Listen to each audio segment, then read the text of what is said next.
നോമ്പിനോടനുബന്ധിച്ച് MMBS day ആയിട്ട് കണക്കാക്കുന്ന ഈ ദിവസത്തിൽ തിരുവചനത്തിൽ നിന്നും സംസാരിക്കാനും ദൈവമാതാവിനെ പറ്റി ചിന്തിക്കുവാനും ദൈവം ഒരുക്കി തന്ന വലിയ കൃപയ്ക്കായിട്ട് അവിടുത്തെ സ്തുതിക്കുകയും അതോടൊപ്പം ഇതിനൊരവസരം തന്ന ജോയലച്ചനോടും MMBS ലീഡേഴ്സിനോടുമുള്ള നന്ദി ആദ്യം തന്നെ അറിയിച്ചുകൊള്ളട്ടെ. ഓഗസ്റ്റ് 1 മുതൽ 15 വരെയുള്ള ദിവസങ്ങളിൽ നാം ശൂനോയോ നോമ്പ് അഥവാ ദൈവമാതാവിൻ്റെ വാങ്ങിപ്പ് തിരുനാള് കൊണ്ടാടുന്നു. ദൈവമാതാവിനെ പറ്റിയും ദൈവമാതാവിൻ്റെ വാങ്ങിപ്പ് തിരുനാളിനെ പറ്റിയും ഒക്കെ സൺഡേ സ്കൂളിലൊക്കെയും നാം ധാരാളം പഠിക്കാറുണ്ട്. Mainly, I am teaching 5th graders. They know it very well. They know St. Mary's was taken to heaven. St. Thomas received wealth from St. Mary. All these stories, they know it very well. As part of an MMBS organization, we get an opportunity to learn different topics given by diocese each year. അത് Bible topic ഉണ്ട്, സെയിൻസിനെ പറ്റിയുണ്ട്, case study ഉണ്ട്. Bible ടോപ്പിക്കിൽ നിന്നും എല്ലാ വർഷവും ഓരോ തീമും MMBSന് തരാറുണ്ട്. Last year we learned about 1 Corinthians. This year we learning about 2 Corinthians. As you all know, how important it is to learn St. Paul's epistles. നമുക്കറിയാം, പരിശുദ്ധ ഓർത്തഡോക്സ് സഭ അത് വളരെയധികം പ്രാധാന്യം നൽകുന്നതാണ്. വിശുദ്ധ ഏവൻഗേലിയോൻ വായനയ്ക്ക് മുമ്പ് തന്നെ വിശുദ്ധ കുർബാനയിൽ മദ്ബഹായുടെ ഒരു സൈഡിൽ നിന്നുകൊണ്ട് ശുശ്രൂഷക്കാർ അപ്പസ്തോല പ്രവൃത്തികളും മറു സൈഡിൽ നിന്നുകൊണ്ട് പരിശുദ്ധ അപ്പസ്തോലനായ പൗലോസിന്റെ ലേഖനങ്ങളും വായിക്കുന്നത് നമുക്ക് കേൾക്കുവാനായിട്ട് സാധിക്കും. ഇന്ന് ശ്രദ്ധിച്ചോന്നറിയത്തില്ല, FAC ലേഖനത്തിൽ നിന്നുമായിരുന്നു. ചെരുപ്പ്, കാലിലെ ചെരുപ്പ്, സമാധാനത്തിൻ്റെതായിട്ട് കാലിൽ ചെരുപ്പ് അണിയുന്നതാണ് എന്ന് വായിച്ച വാക്യം. ശ്രദ്ധിച്ചോന്നറിയത്തില്ല. പക്ഷെങ്കിൽ വിശുദ്ധ കൊരിന്ത്യ ലേഖനത്തിനെ പറ്റിയൊക്കെ വായിക്കുമ്പോൾ ഇത് പഠിക്കുവാനായിട്ട് അവസരം ലഭിച്ചവർക്ക് ഹൃദയത്തിൽ ഇതൊക്കെയും ധ്യാനിക്കുവാനുള്ള അവസരം ലഭിക്കുന്നുണ്ട്. പലരും പറയാറുണ്ട്, ഇന്ന് വായിച്ച വാക്യം ഓർക്കുന്നോ, നമ്മൾ ഈ വർഷം പഠിച്ചതാണൊക്കെ MMBS ലേഡീസ് ഒക്കെ പറയാറുണ്ട്. നമുക്കറിയാം, saint Paul was a chosen vessel. അപ്പസ്തോല പ്രവർത്തികൾ 8-ാം അധ്യായം 3-ാം വാക്യത്തിൽ നാം കാണുന്നുണ്ട്, ശൗൽ എന്ന നാമധേയത്തിൽ ക്രിസ്ത്യാനികളെയൊക്കെ പീഡിപ്പിക്കാനായിട്ട് നടന്നിരുന്ന ഒരാളായിരുന്നു ശൗല്. എന്നാൽ ഡെമസ്കോസിന്റെ പടിവാതിൽക്കൽ വെച്ച് ശൗലിനെ ദൈവം പിടിക്കുകയും he changed his direction and destiny. അപ്പസ്തോല പ്രവർത്തികൾ 9-ാം അധ്യായം 15-ാം വാക്യത്തിൽ നാം കാണുന്നു, അനന്യാസ് എന്ന ദൈവപുരുഷനോട് കർത്താവ് പറയുകയാണ്, അവൻ എൻ്റെ നാമം ജാതികൾക്കും ഇസ്രായേലിയർക്കും രാജാക്കന്മാർക്കും മുമ്പേ വഹിപ്പാൻ ഞാൻ തിരഞ്ഞെടുത്ത പാത്രമാവുന്നു. എൻ്റെ നാമത്തിന് വേണ്ടി അവനിനി എന്തെല്ലാം കഷ്ടങ്ങൾ സഹിക്കാനിരിക്കുന്നുവെന്ന് ഞാൻ അവന് കാണിച്ചു കൊടുക്കും. അങ്ങനെ കർത്താവ് തിരഞ്ഞെടുത്ത വെസലാണ് പൗലോസ് അപ്പസ്തോലൻ. ആ പൗലോസ് അപ്പസ്തോലന്റെ വചനങ്ങൾ പഠിക്കുന്നത് എത്ര അനുഗ്രഹകരമായ കാര്യമാണ്. എന്നാൽ ഈ വർഷത്തെ തീം തിരഞ്ഞെടുത്തിരിക്കുന്നത് അപ്പസ്തോലനായ പൗലോസ് കൊരിന്ത്യർക്കെഴുതിയ 2-ാം ലേഖനത്തിൽ നിന്നുമാണ്. കൊരിന്ത്യയിലോ അപ്പസ്തോലൻ നടത്തിയ പ്രവർത്തനങ്ങളൊക്കെ അപ്പസ്തോല പ്രവർത്തികൾ 18-ാം അധ്യായത്തിൽ നമുക്ക് കാണുവാനായിട്ട് സാധിക്കും. 1.5 വർഷക്കാലം കൊരിന്ത്യയിൽ സുവിശേഷം അറിയിക്കുകയും അവിടെ പ്രകാശഗോപുരമായ ഒരു സഭ അവിടെ പണിതുയർത്തുകയും പിന്നീട് കൊരിന്ത്യയിൽ ഉണ്ടായ ചില പ്രശ്നങ്ങളെയൊക്കെ അഡ്രസ് ചെയ്തുകൊണ്ട് ഫസ്റ്റ് ലെറ്ററും, എന്നാൽ second letter his defending his apostolism. Also അപ്പസ്തോലനായ പൗലോസ് കൊരിന്ത്യരോടുള്ള സ്നേഹം, അവരുടെ യൂണിറ്റി, അവരുടെ ഫെയ്ത്ത്, അവരുടെ ജനറോസിറ്റി, ഇതൊക്കെ എൻകറേജ് ചെയ്തുകൊണ്ട് എഴുതിയ ലെറ്ററാണ് second letter. This year's theme, as I said, this year's theme is taken from 2 Corinthians chapter 3 verse 2, the living letters of Christ. ക്രിസ്തുവിന്റെ ജീവനുള്ള അക്ഷരങ്ങളാകുക. ഇതിലൂടെ ഈ 2-ാം വാക്യമാണ് ഈ വർഷത്തെ തീമെങ്കിലും 1 മുതൽ 3 വരെയുള്ള വാക്യങ്ങൾ വായിക്കുമ്പോൾ നമുക്ക് കാണുവാനായിട്ട് സാധിക്കുന്നു, saint Paul shares a powerful message to Corinthians. ഈ വേഴ്സസിൽ സെയിന്റ് പോൾ പറയുകയാണ്, do we need a recommendation letter? You are my letter from Christ, written not with the ink, but written with the Spirit of living God, written not in the tablets of stone, but written in the tablet of human heart. ഇതാണ് ആ 3 വചനങ്ങളിൽ കാണുന്നത്.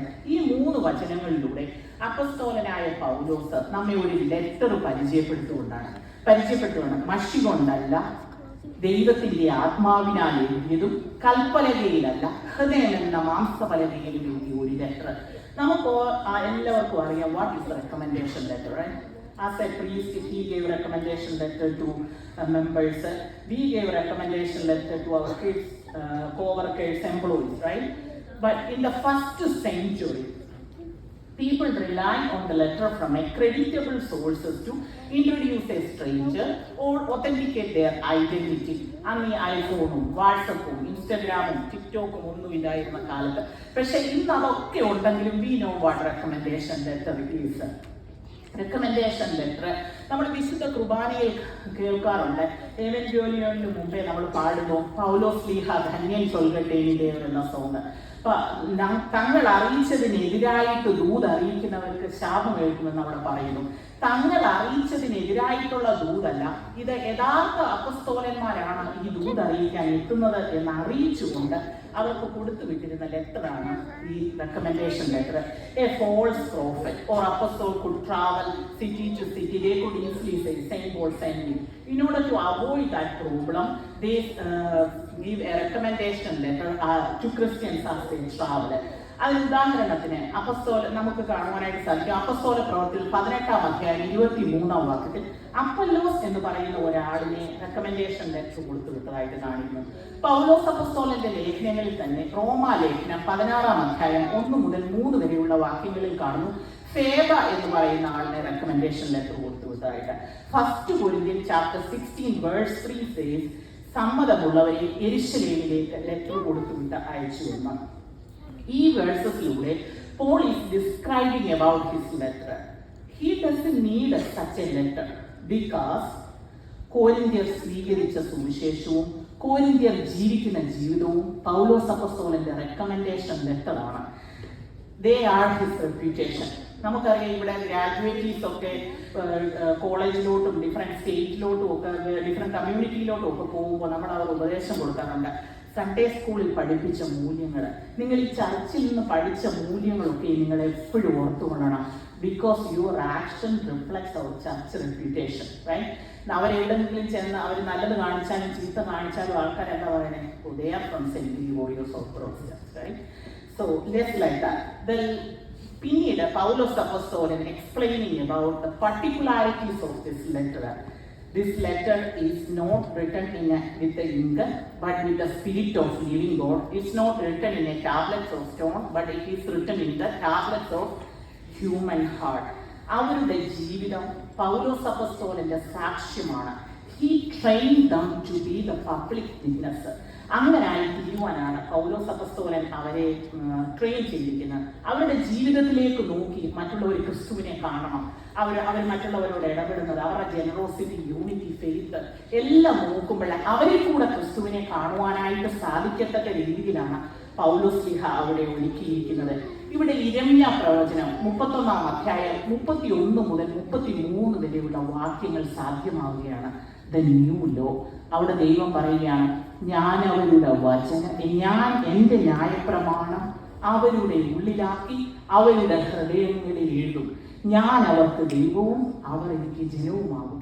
ഈ വചനം ഇവിടെ സാധ്യമാവുകയാണ്. നമുക്കറിയാം, ജീവനുള്ള ദൈവത്തിന്റെ ആത്മാവിനാൽ എഴുതിയ കത്തിനെ പറ്റിയാണ് പൗലോസ് അപ്പോസ്തലൻ ഇവിടെ പറയുന്നത്. What does that mean for us today? അതാണ് നമ്മൾ ചിന്തിക്കേണ്ടത്. Our life is a message.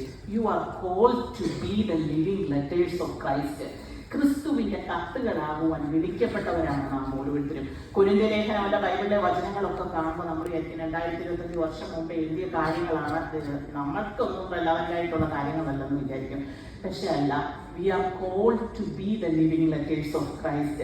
Saint John Chrysostom says, I don't believe in salvation of anyone who doesn't believe in salvation of others. മറ്റുള്ളവരുടെ രക്ഷയിൽ വിശ്വസിക്കാത്തവരുടെ രക്ഷയിൽ ഞാൻ ഇങ്ങനെയാണ് വിശ്വസിക്കുന്നത്. We all are not called to be an apostle, but indeed we are called to be an apostolic. Our life, we must carry the message that apostles preach. മറ്റുള്ളവരെ ദൈവത്തിലേക്ക് നയിക്കുന്നതായിരിക്കണം നമ്മുടെ ജീവിതം. അവർ ആക്ഷൻസ് മറ്റുള്ളവർക്ക് വിളക്കായി തീരുന്നതായിരിക്കണം. വിശുദ്ധ മത്തായിയുടെ സുവിശേഷം 5-ാം അധ്യായം 14 മുതൽ 16 വരെയുള്ള വാക്യങ്ങളിൽ കാണുന്നു, തണ്ടിന്മേൽ വിളങ്ങുന്ന വിളക്കായിട്ട് തീരണം. അത് പറയുകയും വിളക്കായല്ല, മറിച്ച് മറ്റുള്ളവർക്ക് വിളക്കായിട്ട് പ്രകാശം പരത്തുന്ന വിളക്കായിട്ട് തീരണം. അങ്ങനെ നമ്മുടെ നല്ല പ്രവർത്തികളെ കണ്ട് മറ്റുള്ളവർ ദൈവത്തെ മഹത്വപ്പെടുത്തേണ്ടതിന് നാം മറ്റുള്ളവർക്ക് പ്രകാശം പരത്തുന്ന വിളക്കായിട്ട് തീരണം. In order to do that, today's life, what we can do? First, participate in holy sacraments. Holy mysteries will bring us close to God. Secondly, know what you believe. കുർബാനയൊക്കെ വന്ന് കാണാറുണ്ട്. പലരും നമ്മുടെ വിശ്വാസത്തിൽ നിന്നൊക്കെയും തെറ്റിപ്പോകുന്നത്. They don't know what we are doing, right? നമുക്ക് പല orthodox സഭയിലൊന്നും പഠിപ്പിക്കുന്നില്ലെന്ന് പറഞ്ഞു. ഇവിടെ ദിവ്യബോധനം ക്ലാസ്സുകളുണ്ട്, സഭയെ പറ്റി മൊത്തം പഠിപ്പിക്കുന്നത്. Know the basic teaching of our church. Then we know what we are doing. Look at the saints for inspiration. പരിശുദ്ധ വട്ടശ്ശേരി തിരുമേനി, പരിശുദ്ധ പരിമല തിരുമേനി, ഇവരൊക്കെ വേദനയുടെ നടുവിലും ദുർഘടങ്ങളുടെ നടുവിലും ദൈവത്തെ മുറുകെ പിടിച്ചവരാണ്, ദൈവത്തെ സ്നേഹിച്ചവരാണ്. The best example of a life that become living letters of Christ. അതാണ് ഇന്ന് നമ്മൾ MOVS ഡേ ആയിട്ട് ആഘോഷിക്കുന്ന പരിശുദ്ധ ദൈവമാതാവിന്റെ നാമത്തിലുള്ള ഓർഗനൈസേഷനാണ് അത്. പരിശുദ്ധ ദൈവമാതാവ് വചനം ലോകത്തിലേക്ക് എത്തിപ്പാനായിട്ട് ദൈവം തിരഞ്ഞെടുത്ത പരിശുദ്ധ ദൈവമാതാവ് അവളുടെ ജീവിതം യേശുവിനെ വഹിച്ചു. അവളുടെ ആത്മാവ് കർത്താവിനെ മഹത്വപ്പെടുത്തി. അവളുടെ ക്രൂശിലെ നിശബ്ദത ഇന്നും സംസാരിക്കുന്നു. By saying yes to Gabriel, Angel Gabriel, she submitted herself. അവളുടെ സമർപ്പണം ലോകരക്ഷയ്ക്ക് കാരണമായി. Behold, I am your servant. By saying that, it is true, she said, I am the tablet. Lord, the writer can write what he wants. Saint Joseph of Saruk ഇപ്രകാരം പറയുന്നു. The word ended through her hearing. The Spirit descended through her humility. The Son took flesh from her. വിനയം, താഴ്മ, അനുസരണ, അനുകമ്പ, ക്രൂശിലെ നെഞ്ചു പൊട്ടിപ്പോകുന്ന വേദനയിലും പ്രത്യാശയോടെ നിശബ്ദയായിട്ട് നിന്നവള്, സ്വർഗാരോഹണത്തിന് ശേഷവും പ്രാർത്ഥനയോടെ കാത്തിരുന്നവള്, ഇതിൽ കൂടെയൊക്കെ തൻ്റെ ജീവിതത്തിലൂടെ ക്രൂശിങ്കിലേക്ക് അടുത്തു വരുവാൻ, കർത്താവിലേക്ക് അടുത്തു വരുവാൻ പരിശുദ്ധ അമ്മ നമ്മെ ക്ഷണിക്കുകയാണ്. കൃപയുടെ വചനം ഹൃദയമാകുന്ന ടാബ്ലറ്റിൽ എഴുതി, പരിശുദ്ധാത്മാവിനാൽ ഹൃദയം എന്ന ടാബ്ലറ്റിൽ എഴുതി, ജീവിതമാകുന്ന കത്തിലൂടെ നമുക്ക് കാട്ടിത്തന്ന പരിശുദ്ധ ദൈവമാതാവ്, ആ ദൈവമാതാവിൻ്റെ വാങ്ങിപ്പ് തിരുനാൾ കൊണ്ടാടുന്ന ആ ദൈവമാതാവിൻ്റെ ഓർമ്മയിൽ നമ്മൾ MOVS ഓർഗനൈസേഷൻ ദൈവമാതാവിൻ്റെ ഓർമ്മയ്ക്കായിട്ട് the name is given from taken from that, right? MOVS ഓർഗനൈസേഷൻ്റെ ഭാഗമായി നമ്മൾ ഓരോരുത്തരും എല്ലാവരും നമ്മുടെ ജീവിതവും മറ്റുള്ളവരുടെ രക്ഷയ്ക്കായിട്ടും മറ്റുള്ളവർക്ക് വിളക്കായിട്ടും തീരുന്ന ഒരു കത്തായി തീരുവാൻ ദൈവമാതാവിന്റെ മധ്യസ്ഥതയിൽ അഭയം പ്രാപിച്ചുകൊണ്ട് നമുക്ക് പ്രാർത്ഥിക്കാം. അതിനായിട്ട് ദൈവത്തിന്റെ പരിശുദ്ധാത്മാവ് നമ്മെ ഓരോരുത്തരെയും ആക്കി തീർക്കുമാറാണ്.